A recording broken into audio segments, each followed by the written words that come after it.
तो भैया उत्तर प्रदेश और बिहार की सरकार को बधाई।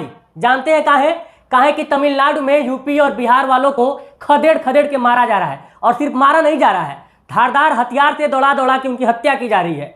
जानते हैं काहे कि उत्तर प्रदेश और बिहार के लोगों की बदनसीबी है, उत्तर प्रदेश से ज्यादा बिहार के लोगों की बदनसीबी है कि उनको जो है अपने प्रदेश को छोड़ के, अपने घर को छोड़ के, अपने घर द्वार को छोड़ के, उत्तर प्रदेश और बिहार को छोड़ के उन्हें दूसरे राज्यों में जाना पड़ता है अपनी आजीविका चलाने के लिए। जानते हैं काहे कि यहाँ की सरकार जो है, भारत एक के साथ आज़ाद हुआ था और आज़ादी के 75 साल बाद हर राज्यों में रोजगार की सुविधा है, मजदूरी करने की सुविधा है, क्योंकि वहाँ पे रोजगार के नए नए संसाधन उपलब्ध है। लेकिन ये जो बेचारे यूपी और बिहार वाले लोग हैं, और ज़्यादातर बिहार वाले जो लोग हैं, यूपी तो अब थोड़ा बहुत ठीक ठाक हो रहा है, बिहार वाले जो लोग हैं उन लोगों ने बेड़ा गर्क कर दिया। आप सोचिए कि आज़ादी के 75 साल बाद भी आज भी बिहार और यूपी के मजदूरों को बाहर के प्रदेशों में जाके मजदूरी करनी पड़ती है, और वहां से वो लोग लात खा के भगा दिए जाते हैं। महाराष्ट्र को भी आप लोगों ने देखा, गुजरात को भी आप लोगों ने देखा, और समय समय पे हर जगह पे आप लोग देखते रहते हैं। और इस वक्त तमिलनाडु में हो हल्ला मचा है। हालांकि तमिलनाडु वाले हमेशा से दक्षिण भारतीयों को देखकर जलते रहे हैं, और इसकी शुरुआत आज कोई नई शुरुआत नहीं है। जब महात्मा गांधी हिंदी को राष्ट्रभाषा बनाना चाहते थे, घोषित करवाना चाहते थे, तभी से जितने भी भारत में स्थानीय भाषाएं हैं उन लोगों ने विरोध कर दिया, और उसका परिणाम, उसका नतीजा आज तक है। इस भाषा के दंश को झेलता हुआ भारत आज जो है इस जगह पे पहुंच गया कि एक ही देश के रहने वाले नागरिकों को दूसरे प्रदेश में दौड़ा दौड़ा के मारा जा रहा है, काटा जा रहा है, पीटा जा रहा है, उनकी हत्या की जा रही है, वो भी वो मजदूर जिनका बेचारे का कोई कसूर ही नहीं है। और जानते हैं इसका जो सच है वो क्या निकल के आया है सामने?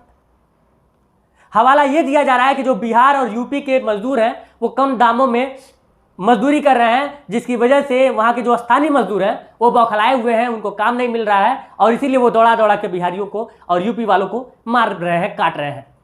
लगभग 25 से 30 लोगों की मृत्यु अब तक हो चुकी है, ऐसा सुनने में आ रहा है। और सबसे बड़ी बात कि नेशनल मीडिया में इस खबर को बहुत हल्के में दिखाया जा रहा है। और एक चीज़ मैं आप लोगों को और बताना चाहता हूँ कि मजदूर तबका ज़्यादातर किस बिरादरी का होता है, ये आप भी जानते हैं और हम भी जानते हैं। अब जो है तमिलनाडु में ये हो हल्ला मच रहा है, लेकिन एक को दलित नेता और एक को जो अपने समाज का बड़ा बड़ा नेता वाला भाषण देता है मंचों पे, फेसबुक से लगा, सोशल मीडिया से लगा, हर जगह पे, एक को नेता अभी तक आके बोले नहीं है। जानते हैं काहे कि इस बार जो लोग मार रहे हैं वो उनके दूसरे हाथ है। अब इसको इस तरह से समझिए कि ये जो नेता सब हैं वो भी तभी बोलते हैं जब उनके फायदे की बात हो। क्या आज जो है वो पीड़ित वंचित लोग जो है, वो शोषित पीड़ित वंचित लोग दौड़ा दौड़ा के मारे जा रहे हैं, तब नहीं इनको आवाज़ उठाना चाहिए? लेकिन अफसोस की बात है कि अभी तक एक भी नेता इस मामले में नहीं बोला है।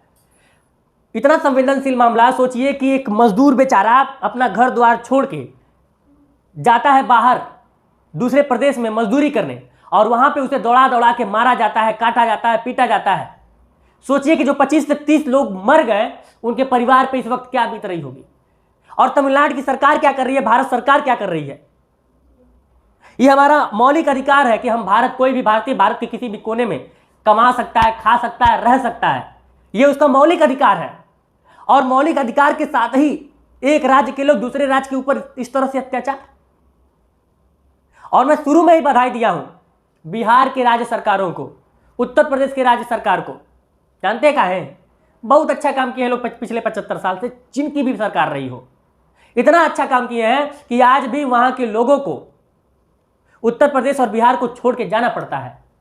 जब वो मुंबई जाते हैं तो मराठी लोग मार के भगाते हैं, जब वो गुजरात जाते हैं तो कभी कभी गुजराती लोग मार के भगाते हैं, जब वो तमिलनाडु जाते हैं तो आज तमिलनाडु के साउथ के लोग उनको मार के भगा रहे हैं। ये तो है सच्चाई इस देश की। और मैं सभी साउथ वालों को बुरा नहीं बोल रहा हूं। मैं ये ऐसा बिल्कुल नहीं कह रहा हूं कि इसमें 100% साउथ वालों का हाथ है। हम एक देश हैं, एक ही देश के नागरिक हैं, लेकिन जो उसमें से अराजक तत्व हैं वो तो ऐसा कर रहे हैं ना, और उनके ऊपर रोक कैसे लगेगा? चले बाबा का बुलडोजरवा चला पाएंगे? नहीं चला पाएंगे। क्यों? क्योंकि यहां पे जाति विशेष का मसला है, राज्यों का मसला है, तमाम वो मसला है जिसमें आपको राजनीतिक फायदा नहीं मिलेगा।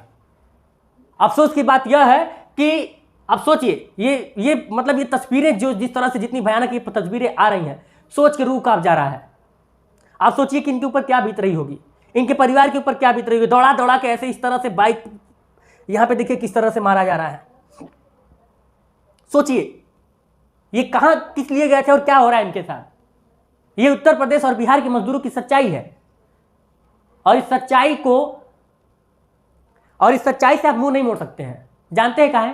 क्योंकि यह दुर्दिन, यह दुर्दशा उत्तर प्रदेश और बिहार के मजदूरों के साथ जो हो रहा है वो लाने वाली यहाँ की सरकारें हैं। अगर यहाँ की सरकारों ने वक्त पे काम किया होता, अगर यहाँ की सरकारों ने जो है कंपनियां यहाँ पे उद्योग रोजगार की व्यवस्था कर दी होती, तो आज ये लोग वहां पे जाके ठोकर नहीं खा रहे होते, वहां पे जाके लात नहीं खा रहे होते। लेकिन मार खा रहे हैं, कत्लेआम हो रहा है, बीच सड़क पे हो रहा है, दौड़ा दौड़ा के मारे जा रहे हैं, और सरकारें चुपचाप हाथ पे हाथ धरी बैठी हुई है। आज कम से कम 20 फोन मेरे पास आया होगा, 20 फोन, कि भैया बिहार के मजदूरों के साथ गलत हो रहा है।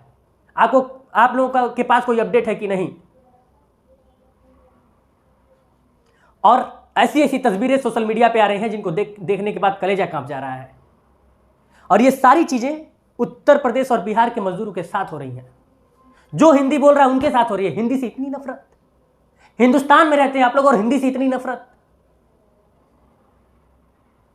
इसके बारे में केंद्र सरकार सहित तमाम राज्यों को सोचना पड़ेगा, उन राज्यों के राजनेताओं को सोचना पड़ेगा। अगर नहीं सोचे ना तो बहुत दुर्दशा लिखा है। भारत विविधताओं का देश है, और इस विविधता में ये खलल डालने वाले कौन लोग हैं? अनेकता में एकता की मिसाल है हम लोग, और उस एकता को भंग करने की कोशिश करने वाले लोग कौन हैं?